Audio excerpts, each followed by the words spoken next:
6 years ago, I was diagnosed with a rare, inoperable form of bone cancer called chondrosarcoma, a cancer I still have to this day. Although she really doesn't, and never had cancer. When I say this is the worst and biggest story that I've covered on my channel, unlike her, I'm not lying. Elizabeth Finch here, otherwise known as a writer on the successful doctors program, Grey's Anatomy, which I'm sure a lot of you guys have heard, in which in some of the writing, she even claimed that she wrote some of the episodes based on her experience with cancer that she never had. This story is very strange to me because despite it being one of the biggest stories in the last year, not many people have seemed to cover it for some reason. It's actually hard to find information on this. There's no videos about it or anything like that. But here we actually have a famous, successful person that basically lied all the way to the top, to the point where there's stories coming out of her not being very nice. She would influence the show, and if people then went against her, she would say that she has cancer and she's a victim and try and guilt trip them. She would even have a chair on set that she said if anyone else sat in that writing chair, she would want them fired. Just honestly some Ellen DeGeneres type of behavior, if I'm being perfectly honest. But some of the articles state a former co-producer and writer for Grey's Anatomy spent years faking a cancer diagnosis, which she used to inspire a storyline on a long-running hit show and fooled her colleagues until her wife allegedly outed her to pronounce she admitted in a story published on Wednesday. Elizabeth Finch, who also wrote for HBO's True Blood, told the Hollywood newsletter that she had never had any form of cancer, quoting, "I told a lie when I was 34 years old, and it was the biggest mistake of my life," said Finch, who is age 44. "It just got bigger and bigger and bigger, and I buried deeper and deeper inside of me." Finch, who was credited with writing 13 Grey's Anatomy episodes, producing 172 episodes, told colleagues on that show that she had been diagnosed with a rare form of bone cancer a decade ago, which she also wrote about for a bunch of magazines. In 2019, a piece she wrote for The Hollywood Reporter, which was still online Thursday afternoon, Finch and her own diagnosis inspired a storyline for Grey's Anatomy character Catherine Fox,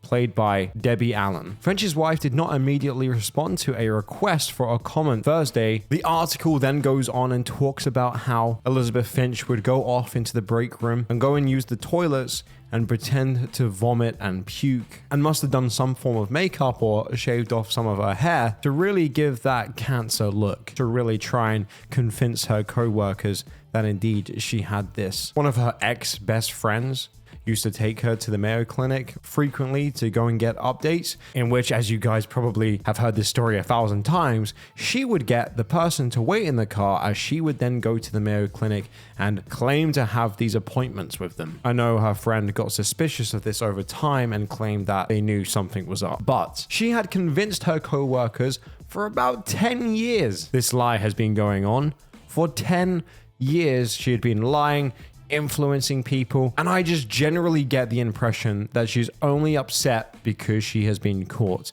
Her partner found out the lie and immediately told Elizabeth Finch to admit and tell everyone that she was lying. I know right now they're going through a divorce, which I could only imagine must be a complete and utter shock for her. Could you imagine marrying someone and being with them for years and then realizing they never even had cancer and they've been telling you this whole time, and you know them obviously very well, and you know part of their success is because of their illness that they literally don't have. This other article reads and says, in 2018, Elizabeth Finch threw a 40th birthday party that her friends would never forget, flying high as a star, writer-producer for a long-running ABC series, Grey's Anatomy. She rented a downtown Los Angeles warehouse, hired DJs and lavish catering, and beamed at the presentation of a sparkler festoon cake that one attendee remembers as enormous. The celebration marked the remission of her life-threatening cancer,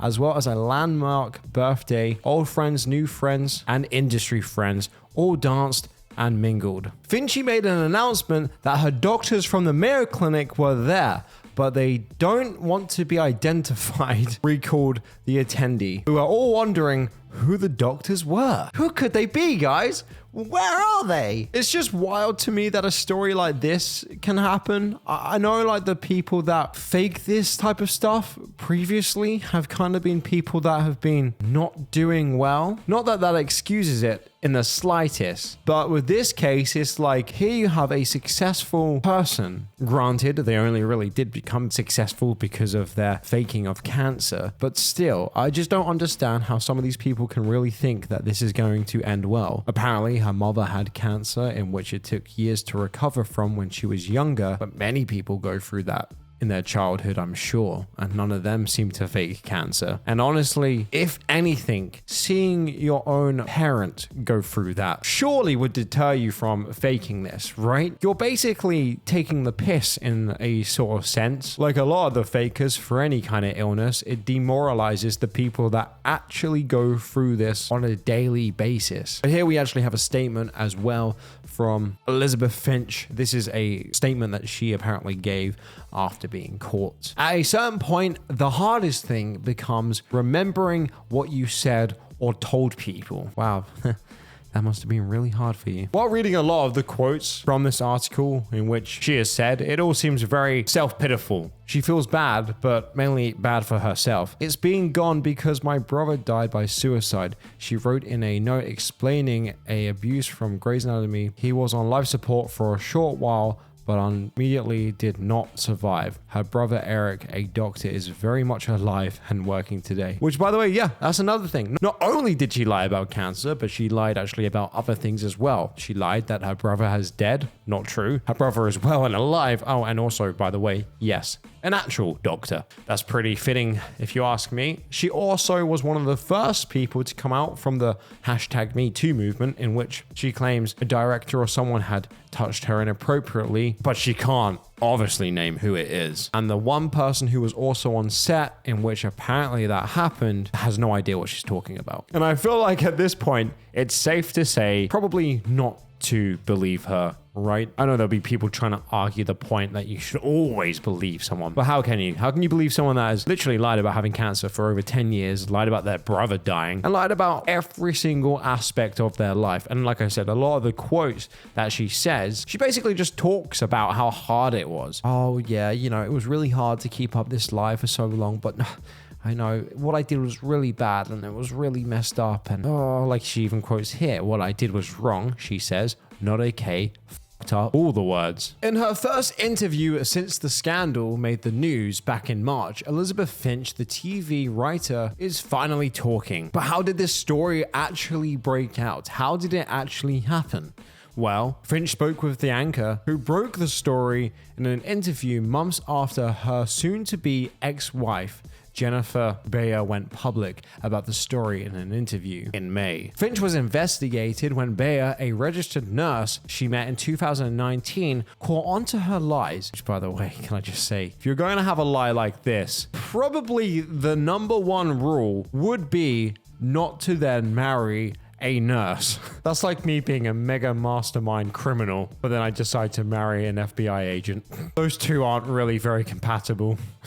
But whatever. When Finch refused to tell the truth, Bayer told her employees that she was really going on. Finch resigned from her long tenure at Grey's Anatomy. She was a writer on the show from 2015 to 2022. When the news broke, she initially wasn't willing to speak with anyone, but after the piece with Bayer ran in Vanity Fair, which reached out to the anchor hoping to tell her story, she admitted to creating various lies, having incurable cancer, having an abortion because of the cancer, losing a kidney, being friends with a victim of the Pittsburgh synagogue shooting, taking time off work to help bury his body, Jesus Christ, and saying her brother died of a suicide during another time she disappeared from work. However, she claimed accusation of verbal abuse against a director on set of The Vampire Diaries was true.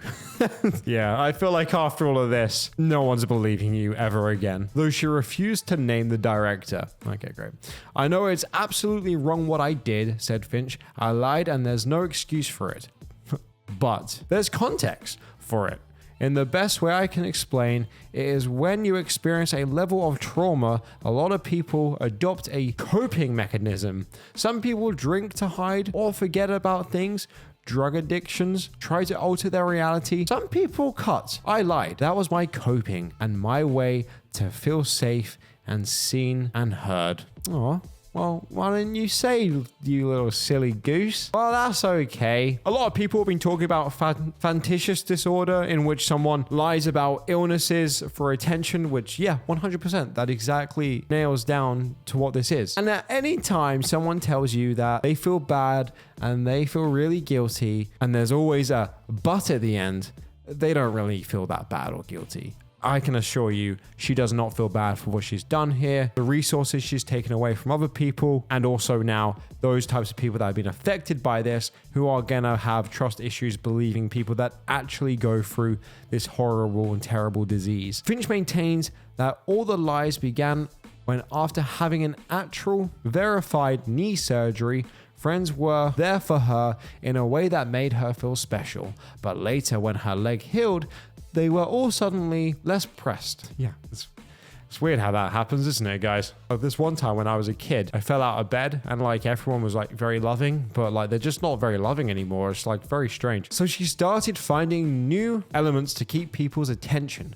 She then accused her brother of physical and emotional abuse as a child and her parents not believing her, which she claimed is responsible for creating a maladaptive behavior. Again, she's literally blaming everyone but herself. It very much seems along the lines of, yeah, I feel really bad for what I did. It was very bad, but the reason I did it isn't my own fault. It's not my own fault. It's not, I didn't do it. Wasn't me. You're 44 years of age. When the you gonna like take responsibility for what you've done? In addition to writing for Grey's Anatomy, Finch wrote for Vampire Diaries, True Blood, Non-Ordinary Family, and True Blood. Finch was also a freelance journalist for outlets like Ellie, The Hollywood Reporter, and so on. It's so damaging, all in all, as a whole concept of people doing this. Not only are you also lying to people in front of them, but you're destroying their trust. People that probably, like you and me, who are reading this article, couldn't even possibly fathom the fact that someone would lie about this. I knew there was like the one or two odd cases, but honestly, after reading a lot of the stories that I've been reading on my channel, it seems like this isn't such a rare thing after all. Apparently, a lot of people do this, making it not very rare anymore. You know what I mean? But having said that, I've never personally been affected by this. And even now, I would be slightly questionable of random people on the internet that I don't know. Some people's arguments is it's a scam. You should never trust on the internet. But if someone comes up to you in person, becomes good friends with you, gains your trust, and then lies about something like this, I think, unfortunately, me included, would probably fall for this. Because it just doesn't really compute that people would lie about something like this. It just doesn't really make a whole lot of sense in the real world. But yeah, all in all, an absolute wild story. Let me know if you guys have heard about this one or seen it. I'm really surprised it's not as big as what a lot of the other stories are, because this one's far worse in my opinion. Writing a TV show and having a massive influence on a huge successful TV show about your quote-unquote life story and your struggles with an illness you didn't have, and those episodes are still up and running, and it's not like it was just a one-off episode. I mean, it was multiple. It was a lot. She was there working for about 10 years. So to me, that is wild. And then lying about her brother and then all the other things on top of also just generally sounding like she's a terrible and not very nice person. She sounds like an absolute nightmare to work with. If people try to question it or went against anything that she had on set, she would try and get them fired. She didn't like that. Like, that's insane to me. Like I said, that's like some Ellen DeGeneres type of fucking behavior. Having your own chair as well, and if someone accidentally sits in it, you want them to be fired. Let's just even forget what she faked. Just that alone is fucking scummy. This has only been ongoing for about a year, so if there's any updates to this, I will let you guys know. But yeah, wanted to bring this one to light. A very insane story. But anyway, boys and girls, hope you guys are having a fantastic day, and I'll see you all in tomorrow's video. Bye bye.